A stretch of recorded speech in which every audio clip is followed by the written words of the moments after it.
kisah Israiliyat itu jika sesuai dengan Al-Quran dan hadis, maka tidak masalah untuk dipakai jika sesuai dengan Al-Quran dan hadis. Tetapi kisah Israiliyat yang bersumber dari Bani Israel itu yang bertentangan dengan Al-Quran dan hadis, maka tidak boleh untuk digunakan. Ini sebuah kaidah yang penting untuk kita pahami.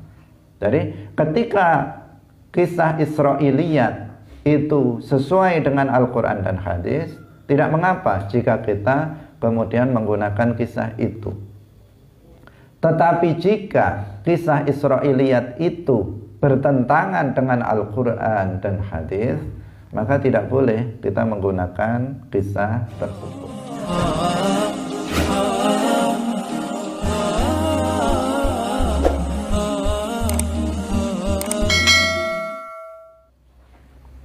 Assalamualaikum warahmatullahi wabarakatuh.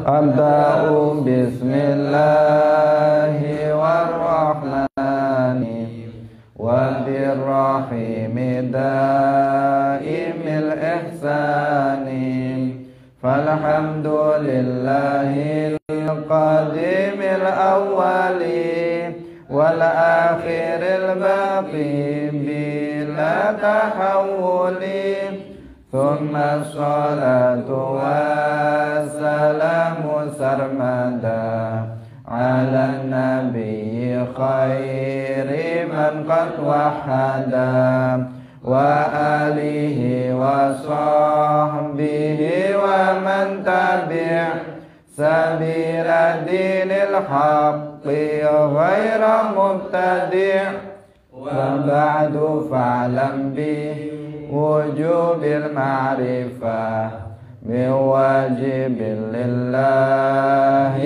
ishrina sifah fallahu mawjudun qadimun baqi mukhalifun lil khalqi bil itlaqi wa qaimun ghani wa wahidun wahai qadir muridun alimun bi kulli syai sami'unil basiru wal mutakallimu lahu sifatun sab'atun tantazimu faqudratun iradatun sam'un basar hayatunil ilmu kalamun istamar wa jaizun bifadlihi wa adlihi tarkun likulli mumkinin kafi'lihi arsala anbiya dhawi fatonah bisidqi wat tablighi wal amanah wa jaizun fi haqqihim min aradi bi ghairi naqsin ka khafifil maradi ismatuhum kasairil malaika wajibatu wa fadal malaika wal mustahilu biddu kulli wajibin fahfal khamsina fi hukmin wajibin tafsilu khamsatin wa ishrina lazim kulla mukallafin fahaqiq wastaghnim hum adamun idrisu nuhun huduma salih wa ibrahimu kullum muttaba' lutun wa ismailu ishaqun kadha yaqubu yusufun wa ayyubu ihtada syu'aibu harunu wa musa wal yasa Zulkifli Dawudu Sulaiman Uttaba Ilyasu Yunus Zakariya Yahya Isa wa Taha Khatimun Ta'ghayya Alaihimus salatu wassalamu wa alihim madamatil ayyamu. Hadirin hadirat kaum muslimin muslimat, pemirsa Madu TV rahimakumullah. Alhamdulillah, puji syukur marilah kita sampaikan kepada Allah Subhanahu wa taala. Pada pagi hari ini Allah Subhanahu wa taala menganugerahkan nikmat-nikmatnya kepada kita, nikmat yang sangat banyak yang tiada mampu kita untuk menghitungnya, terutama sekali nikmat iman, nikmat taufik, karena dengan nikmat-nikmat tersebut kita akan mendapatkan keselamatan fid dunia wal akhirah. Salawat dan salam semoga tetap terlimpahkan kepada Nabi Agung, makhluk termulia Nabi Muhammad sallallahu alaihi wasallam, keluarganya, para sahabatnya, serta seluruh umat Islam yang mengikuti beliau ila yaumil qiyamah. Semoga dengan kita senantiasa memperbanyak salawat kepada Rasulullah, kita nanti dikumpulkan bersama beliau di akhirat bersama-sama beliau karena kita mencintai beliau. Amin ya rabbal alamin. Hadirin hadirat pemirsa rahimakumullah, pada hari ini kita akan lanjutkan pembahasan tentang sifat jaiz bagi para nabi. Kemarin kita sampaikan bahwa kita akan menjelaskan tentang sifat ismah bagi para nabi, tetapi pembahasan itu insya Allah ada pada nazam berikutnya. Jadi kita undur pembahasan tentang masalah itu pada nazam berikutnya, ismatuhum kasairil malaikah. Hari ini kita akan membahas tentang sifat jaiz bagi para nabi. Mari kita ikhlaskan niat kita lillahi ta'ala. Qala al-muallif rahimahullahu ta'ala, wa jaizun fi haqqihim min 'aradi bi ghairi naqsin ka khafifil maradi. Wa jaizun lan jaiz fi haqqihim ing dalem haqqi para nabi. Apa min 'aradin rupa sifat menungso, bi ghairi naqsin kelawan tanpa kurang, ka khafifil maradi kaya entenge penyakit, ka khafifil maradi kaya entenge penyakit utawa kaya penyakit kang enteng. Hadirin hadirat rahimakumullah, Asy-Syaikh Ahmad Al-Marzuqi, pengarang kitab ini Aqidatul Awam, menjelaskan tentang sifat jaiz bagi para nabi. Sifat jaiz bagi para nabi artinya sifat yang secara akal mungkin saja ada pada seorang nabi. Sifat-sifat yang mungkin saja terjadi pada para nabi. Artinya jika itu terjadi pada para nabi, itu ya bisa diterima oleh akal kita. Akal kita tidak menolaknya seandainya itu dikatakan para nabi itu bersifatan dengan sifat-sifat itu. Itu yang dimaksud dengan sifat jaiz. Kalau sifat wajib bagi Allah itu adalah sifat-sifat yang secara akal para nabi itu pasti bersifatan dengan sifat itu. Maksud saya sifat wajib bagi para nabi.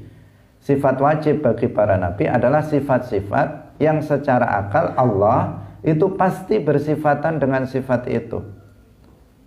Jika nggak bersifatan dengan sifat itu, akal itu nggak bisa menerimanya. Itu namanya sifat wajib bagi para nabi. Dan itu yang sudah kita jelaskan sebelum ini. Kalau sifat mustahil bagi para nabi kebalikannya, yaitu sifat-sifat yang secara akal tidak diterima jika sifat-sifat itu adalah sifat para nabi. Jika para nabi bersifatan dengan sifat-sifat itu, akal kita menolak. Itu namanya sifat mustahil bagi para nabi. Kalau sifat jaiz bagi para nabi, artinya adalah sifat-sifat yang akal kita itu menerima, tidak menolak jika dikatakan bahwa para nabi bersifatan dengan sifat-sifat tersebut. Al-Mu'allif Syekh Ahmad Al-Marzuqi mengatakan wajaizun fi haqqihim min aradi bi ghairi naqsin. Jaiz bagi para nabi sifat-sifat kemanusiaan yang tidak mengurangi derajat kenabian mereka.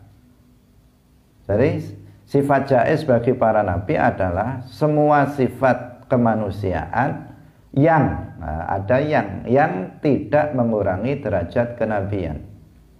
Para nabi itu adalah manusia, tetapi manusia yang tidak seperti manusia. Dari sisi sifat-sifatnya secara umum sama dengan manusia, tetapi ada sifat yang berbeda dengan kebanyakan manusia.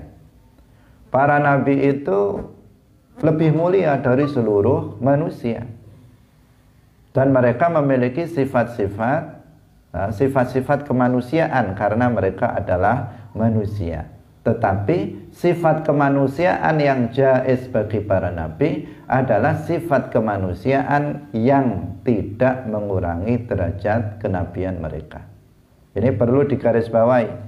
Jadi sifat jaiz bagi para nabi adalah sifat kemanusiaan, tidak titik, belum titik. Sifat kemanusiaan yang tidak mengurangi derajat kenabian mereka. Mu'allif pun di sini menambahkan sifat apa? Min aradi bi ghairi naqsin. Berarti sifat kemanusiaan yang tidak mengurangi derajat kenabian. Kalau sifat itu adalah sifat manusia yang kemudian mengurangi derajat kenabian para nabi, berarti itu mustahil bagi para nabi. Nah, ini penting untuk kita tegaskan, ya, perlu untuk ditegaskan, karena sebagian orang menganggap nabi itu ya seperti kita. Bahkan di antara mereka pada masa sekarang ada yang mengatakan nabi itu ya manusia seperti kita, bisa salah bisa benar. Nah, ini berbahaya. Akidah seperti ini bisa berbahaya. Nabi itu memang manusia, tetapi manusia yang tidak seperti manusia dalam sebagian sifatnya. Karena sifat kemanusiaan yang ada pada para nabi adalah sifat kemanusiaan yang tidak mengurangi derajat kenabian. Jadi di sini ada ada kaidnya bahwa sifat jaiz bagi para nabi adalah sifat kemanusiaan yang tidak mengurangi derajat kenabian. Ini penting untuk diperhatikan. Nah, karena kalau seseorang kemudian berhenti pada sifat kemanusiaan, mengatakan sifat jaiz bagi para nabi itu adalah sifat kemanusiaan, titik, dan nanti bisa mensifati para nabi dengan sifat-sifat manusia pada umumnya yang itu buruk, yang itu mengurangi derajat mereka sebagai seorang nabi. Nah, makanya di sini kita tekankan tentang kait ini, bahwa sifat jaiz bagi para nabi adalah semua sifat kemanusiaan yang tidak mengurangi derajat kenabian mereka. Hadirin hadirat kaum muslimin rahimakumullah. Sifat-sifat kemanusiaan yang mengurangi derajat kenabian itu berarti mustahil bagi para nabi. Sifat-sifat manusia itu seperti apa? Ka khafifil marad, Beliau mengatakan ka khafifil maradi, seperti penyakit yang ringan. Nah, perhatikan di sini muallif mengatakan ka khafifil maradi, seperti penyakit yang ringan. Ada kata-kata apa? Ringan. Bukan sakit secara umum. Bukan sakit secara umum, tetapi sakit yang ringan. Yang mengatakan mu'alif langsung dalam kitab ini ditegaskan ka khafifil maradi, seperti ringannya penyakit atau seperti penyakit yang ringan.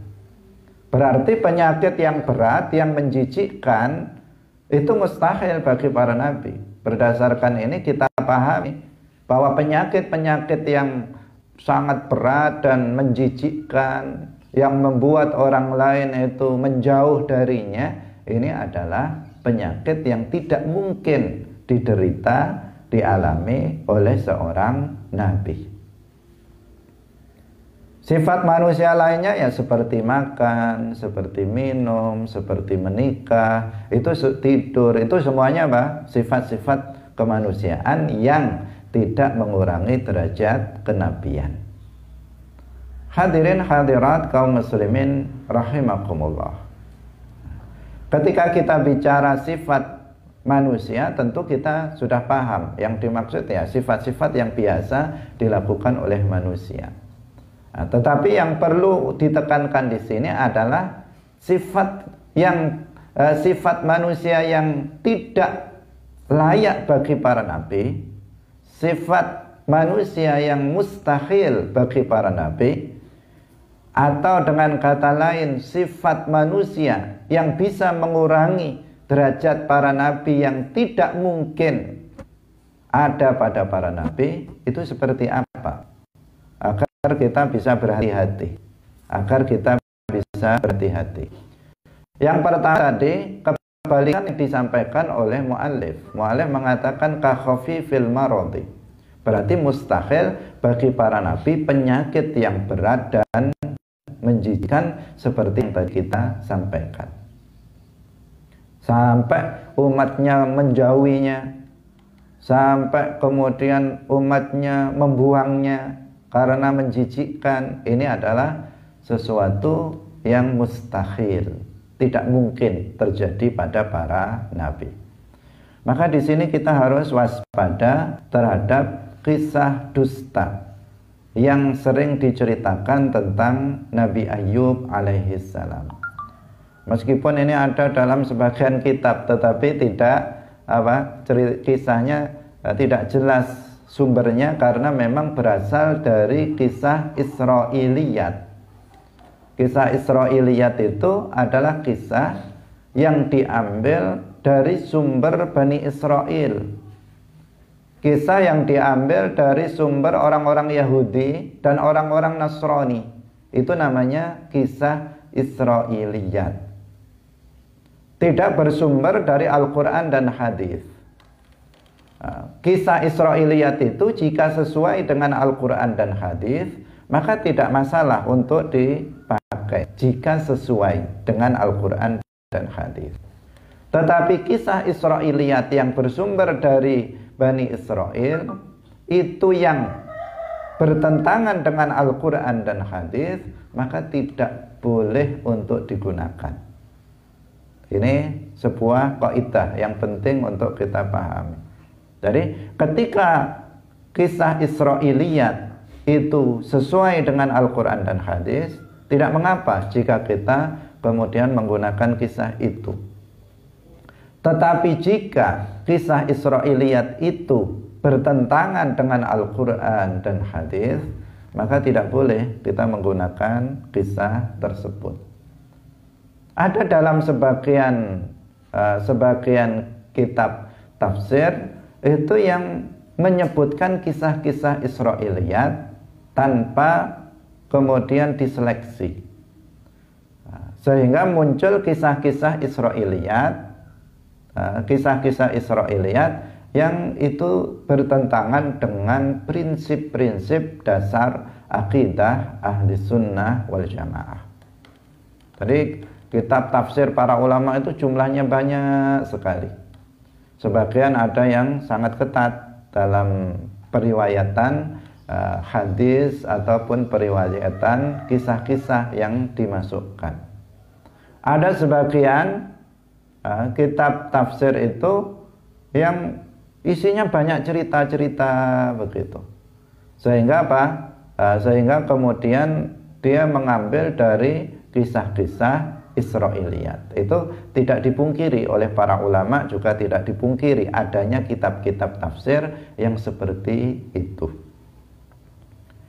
Perlu kita pahami bahwa Al-Quran itu bukan kitab cerita, bukan kitab cerita seperti novel dan semacamnya, bukan.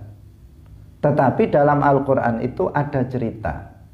Tapi Al-Quran bukan kitab cerita, tetapi di dalam Al-Quran itu ada kisah-kisah.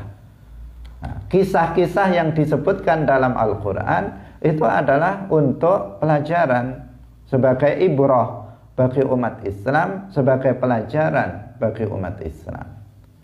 Karena itu kisah-kisah di dalam Al-Quran yang disebut dengan qasasul Quran itu tidak lengkap.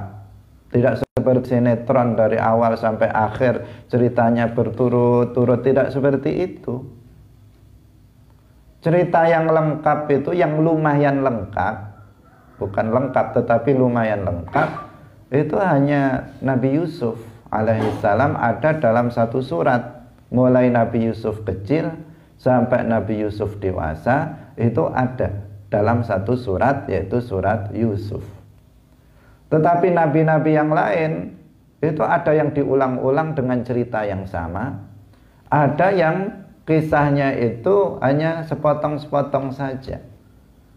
Nah, itu di dalam Al-Quran begitu. Kenapa? Karena memang Al-Quran, kisah yang ada di dalam Al-Quran bukan dimaksudkan untuk cerita hiburan, bukan. Tetapi apa? Cerita di dalam Al-Quran itu sebagai ibrah, sebagai pelajaran untuk dipahami dan diambil hikmah di balik cerita-cerita tersebut. Karena itu tidak dibuat lengkap. Nah, sebagian orang ketika membaca kisah-kisah dalam Al-Quran ini kemudian menjadi penasaran. Ketika penasaran kemudian tidak menemukan kisah lengkapnya di dalam Al-Quran dan tidak menemukannya di dalam hadis, tidak menemukannya sama sekali, akhirnya cari sumber lain. Nah, di sini yang kemudian jadi masalah. Dia mencari sumber yang lain karena Yahudi, Nasrani itu juga memiliki kisah-kisah seputar para nabi. Karena Yahudi itu menisbatkan diri kepada Nabi Musa alaihissalam. Nasrani menisbatkan diri juga termasuk Bani Israel, di mana nabi-nabi dari Bani Israel itu jumlahnya sangat banyak. Nah, sehingga mereka itu punya kisah-kisah tentang para nabi. Sebagian orang dari umat Islam ketika penasaran kemudian menjadi bertanya-tanya, gimana ini cerita lengkapnya tentang Nabi Musa dari awal sampai akhir, sehingga dicari-cari termasuk nama-nama, siapa nama ibunya, siapa nama bapaknya, siapa anaknya, siapa saja, saudaranya siapa saja, bagaimana terjadinya, dan seterusnya. Itu digali. Satu-satunya yang mungkin bisa mereka dapatkan adalah dari sumber Israiliyah. Sehinggalah muncul dalam kajian ilmu Al-Quran yang disebut dengan kisah Israiliyat. Nah, kisah Israiliyat ini apa? Ini jika sesuai dengan Al-Quran dan hadis tidak ada masalah. Tetapi jika bertentangan dengan Al-Quran dan hadis, bertentangan dengan prinsip-prinsip dasar akidah ahli sunnah wal jamaah, tentu kisah-kisah seperti itu tidak bisa untuk diambil sebagai bagian dari ajaran agama. Nah, di antaranya adalah tentang kisah Nabi Ayub alaihissalam. Dalam Al-Quran tidak secara detail disebutkan bagaimana Nabi Ayub alaihissalam itu sakit. Secara detail tidak disebutkan. Dalam hadis juga tidak. Dalam hadis itu yang ada justru dikatakan kana bala'u Ayyub thamaniyata asyara aman. Hanya begitu. Jadi sakitnya Nabi Ayub itu selama 18 tahun.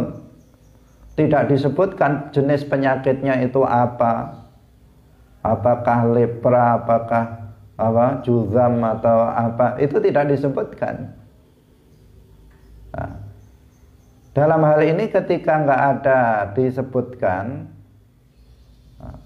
dalam Al-Quran dan hadis, dalam riwayat yang sahihah, maka kita ya mengikuti ini, mengikuti riwayat yang ada, bahwa beliau itu sakitnya 18 tahun, tapi kita yakini bukan penyakit yang menjijikkan, karena hal itu sesuatu yang mustahil bagi para nabi. Hadirin hadirat pemirsa Madu TV rahimakumullah.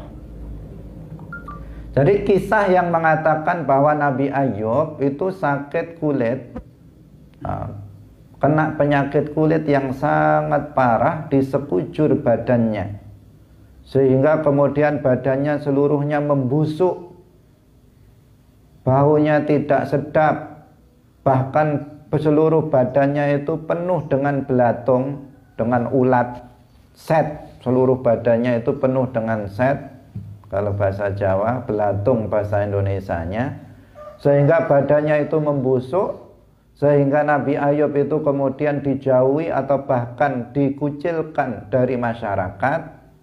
Hanya istrinya saja yang setia mendampinginya.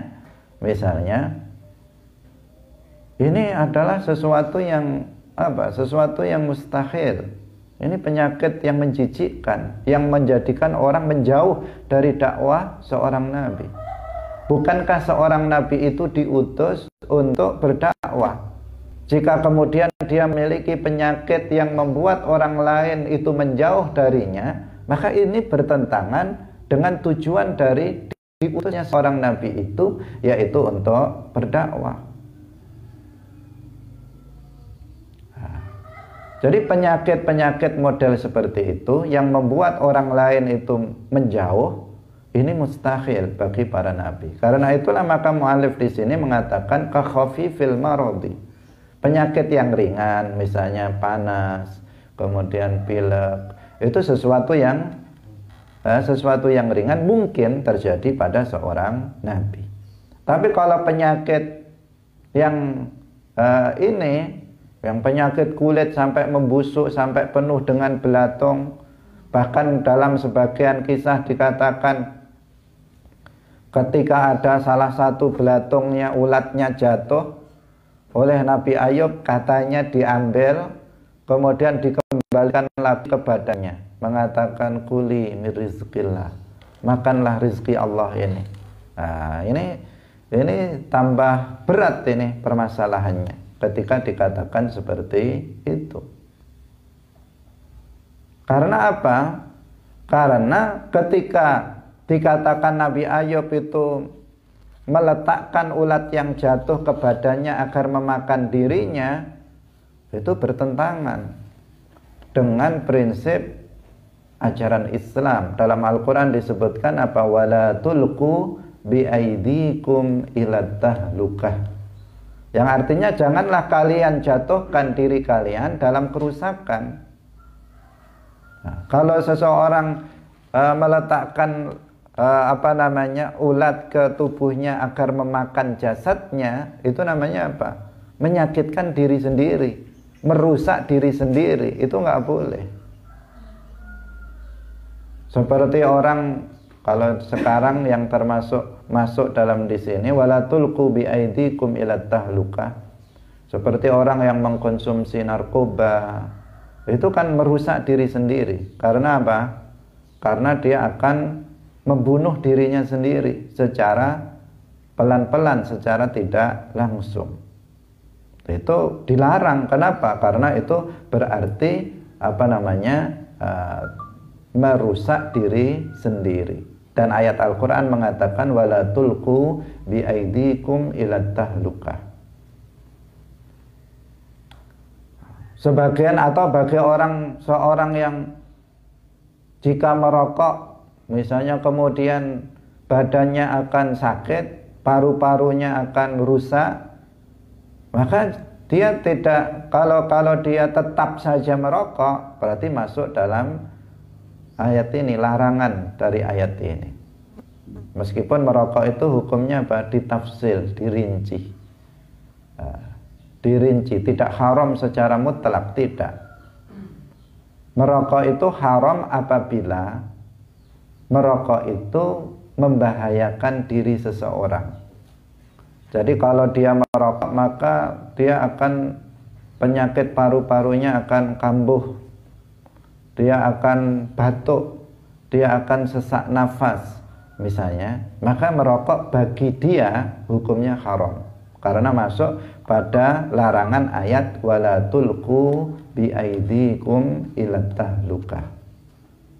Tetapi jika seseorang itu merokok kemudian badannya tambah sehat, tambah semangat dalam beribadah, dalam ketaatan misalnya, maka itu boleh. Merokok bagi dia hukumnya boleh, tidak sampai sunnah atau wajib, hanya boleh saja. Kemudian yang ketiga, jika merokok itu tidak memberikan manfaat, juga tidak membahayakan dirinya, biasa-biasa saja merokok, nggak masalah, nggak merokok juga nggak masalah, nggak ada asar, pengaruh apapun terhadap dirinya, baik yang manfaat maupun madarat, maka hukum merokok bagi dia adalah makruh, hukumnya adalah makruh. Jadi bisa haram, bisa makruh, bisa mubah berdasarkan kondisi orang yang merokok itu. Nah, ini rincian dari hukum merokok. Nah, ini kita melebar sampai ke situ karena kita tadi membaca ayat apa? Wala tulqu biaidikum ilat tahlukah. Karena di sini ada kelompok sebelah yang mengharamkan rokok secara mutlak memakai dasar ayat ini. Nah, sehingga mereka mengatakan merokok itu hukumnya haram mutlak berdasarkan ayat ini. Kita juga mengatakan berdasarkan ayat ini bagi sebagian orang yang jika merokok itu membahayakan kesehatannya maka hukumnya haram.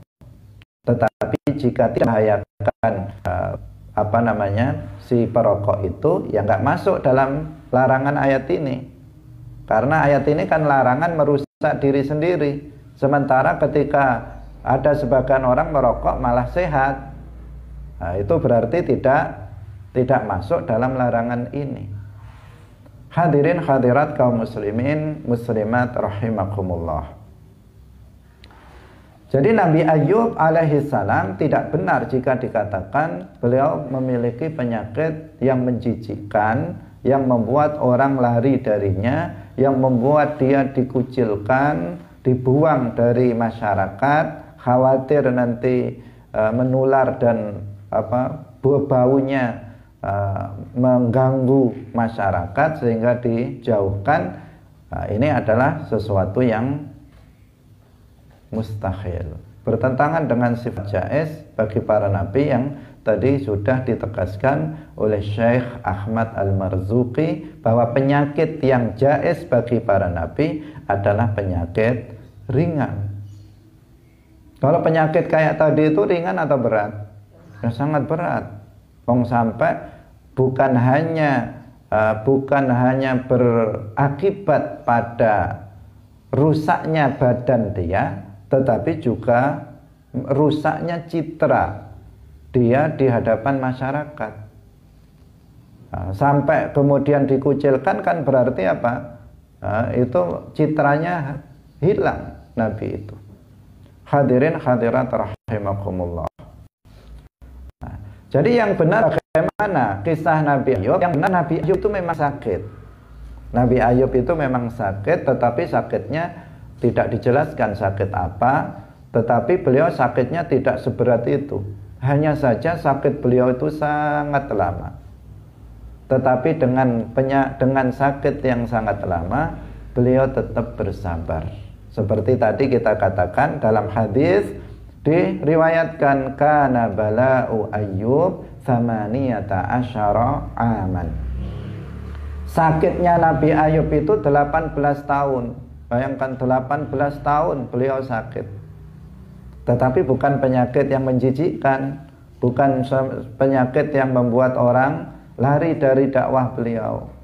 Tetapi meskipun Nabi Ayub itu sakit lama, beliau tetap bersabar, menerima takdir dari Allah Subhanahu wa ta'ala berupa penyakit tersebut.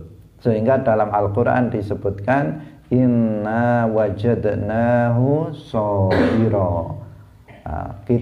Kami menemukan Nabi Ayub itu sebagai orang yang sabar. Sehingga kita selalu biasanya kita para mubaligh itu kalau sedang menerangkan sabar terhadap musibah, dalam menghadapi musibah, itu yang dicontohkan adalah Nabi Ayub alaihi salam. Karena itu disebutkan dalam Al-Quran, Allah menyebutnya beliau adalah sabira. Allah berfirman inna wajadnahu sabira.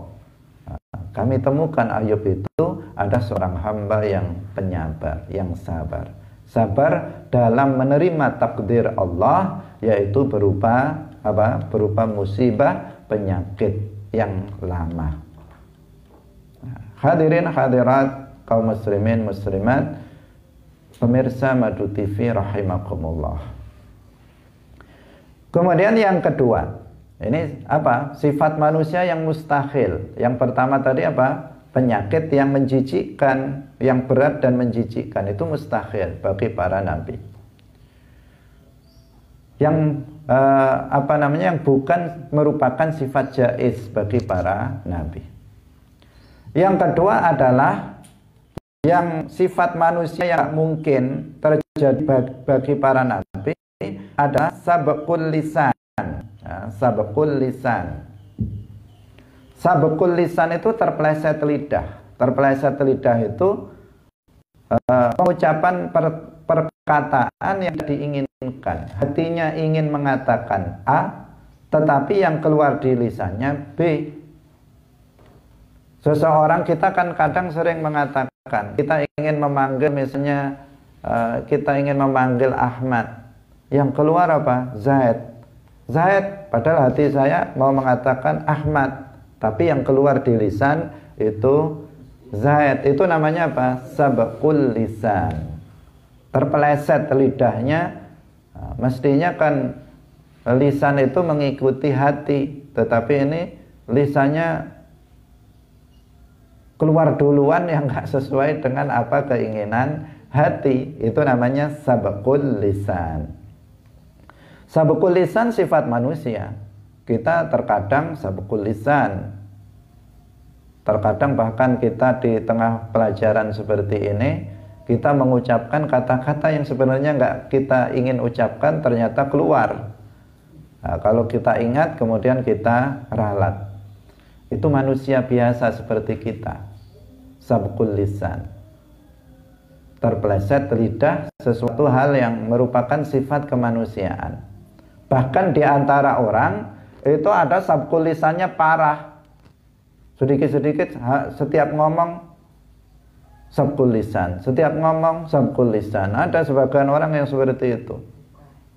Terlalu ini nggak normal ini sabqul lisannya. Kalau sekali-kali sabqul lisan, itu ya manusia memang seperti itu. Nggak bisa kita manusia biasa, bukan para nabi, nggak bisa kita lepas dari sabqul lisan. Karena itu harus hati-hati. Termasuk kita misalnya dalam pengajian seperti ini, saya bisa sabqul lisan, maka jangan kemudian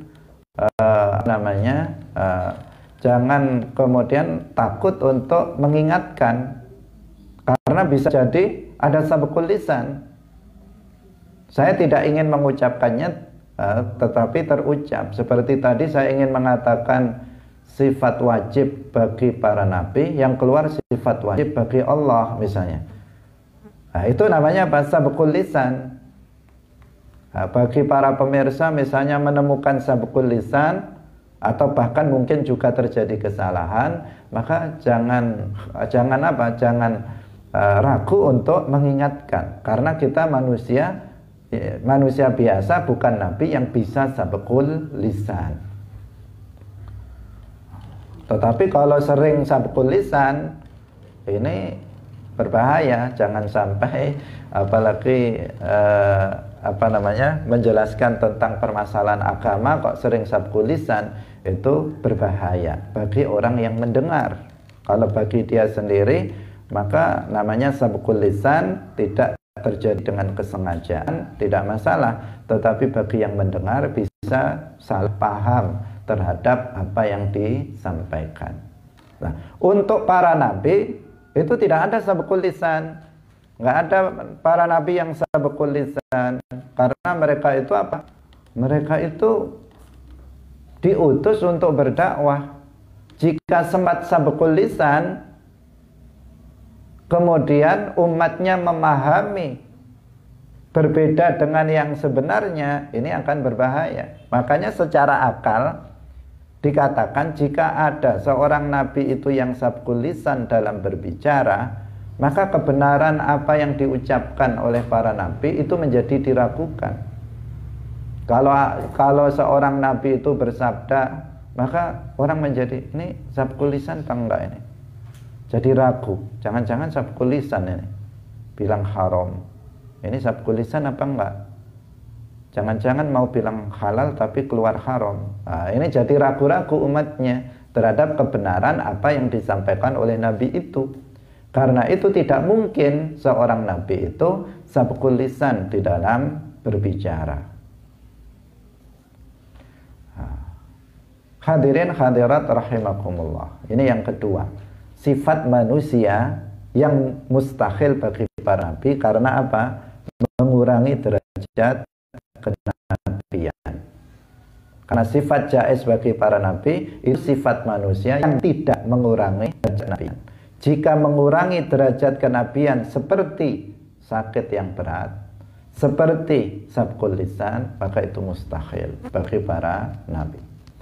Kemudian yang ketiga adalah pedal. Pedal yang dimaksud adalah tidak fasih dan tidak jelas dalam berbicara. Kalau berbicara, telinga kita harus dipasang, ngomong apa sih ini? Ya, ngomong apa sih? Karena nggak jelas dalam mengucapkan huruf, itu nggak jelas. Bilang RL misalnya, atau bilang MN misalnya.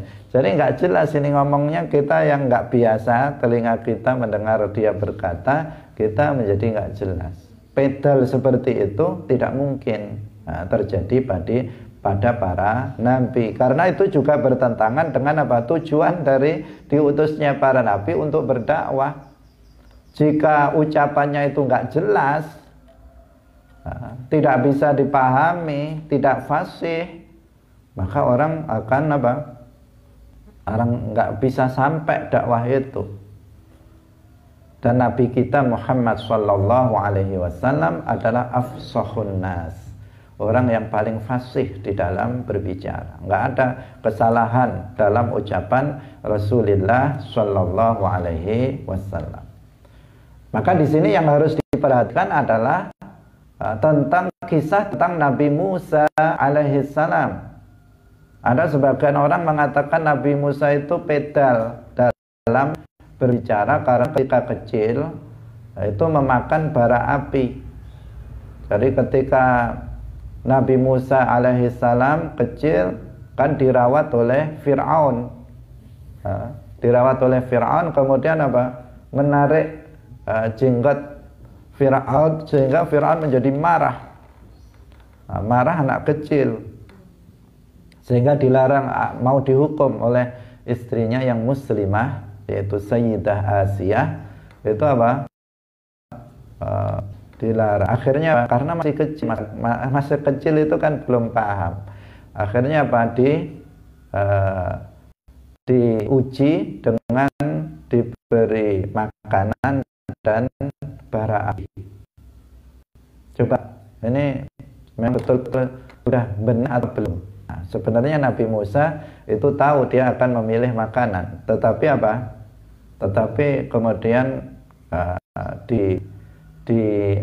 untuk membuktikan kebenaran Sayyidah Asyah, kemudian oleh Allah dikehendaki dia memilih bara api. Diambil bara api itu dimasukkan ke mulutnya.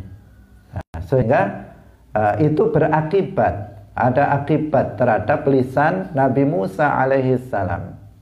Tetapi bukan menjadikan Nabi Musa itu pedal, kalau mengucapkan huruf nggak jelas, itu nggak seperti itu. Jadi yang benar bagaimana? Asar dari memakan bara itu beliau kalau berbicara menjadi pelan.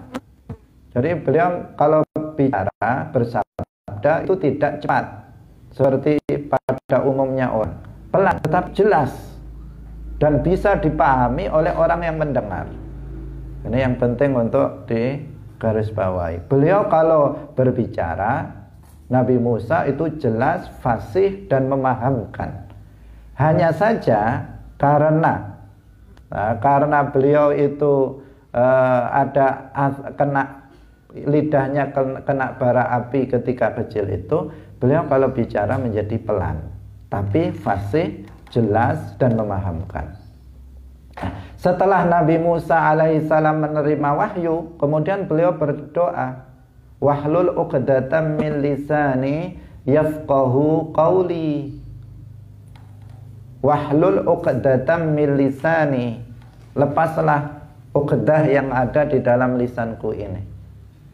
Kemudian dikabulkan oleh Allah doa itu, sehingga Nabi Musa kalau berbicara itu menjadi lancar, tidak pelan. Nah, jadi tidak benar jika dikatakan dulunya pedal, enggak. Nabi Musa jelas tetapi pelan dalam berbicara. Setelah Nabi Musa menerima wahyu, diangkat menjadi nabi, kemudian beliau berdoa, wahlul uqdatam min lisani yafqahu qawli, maka kemudian apa? Itu dikabulkan oleh Allah sehingga lisan beliau menjadi tidak pelan lagi di dalam berbicara. Tidak sampai akhir hayat beliau kalau berbicara itu pelan. Nah, setelah diangkat menjadi nabi dan beliau berdoa sebagaimana disebut dalam Al-Quran yang tadi kita sebut, wahlul uqdatam min lisani yafqahu qawli, kemudian apa? Beliau sudah lancar lagi. Maka doa ini bisa kita amalkan. Doa ini bisa kita amalkan. Rabbi syrahli sadri wa yassirli amri wahlul uqdatam min lisani yafqahu qawli. Biasanya dibaca oleh para mubaligh sebelum ceramah, agar nanti ceramahnya itu bisa lancar. Karena ini doanya Nabi Musa alaihis salam, dan dikabulkan oleh Allah sehingga terlepaslah ikatan yang ada di lisan Nabi Musa alaihis salam. Ikatan kecil saja, karena yang menyebabkan beliau sedikit lambat di dalam berbicara, tetapi bukan pedal, bukan menjadikan gak jelas ucapan beliau, enggak. Sama sekali tidak seperti itu. Hadirin hadirat kaum muslimin muslimat rahimakumullah.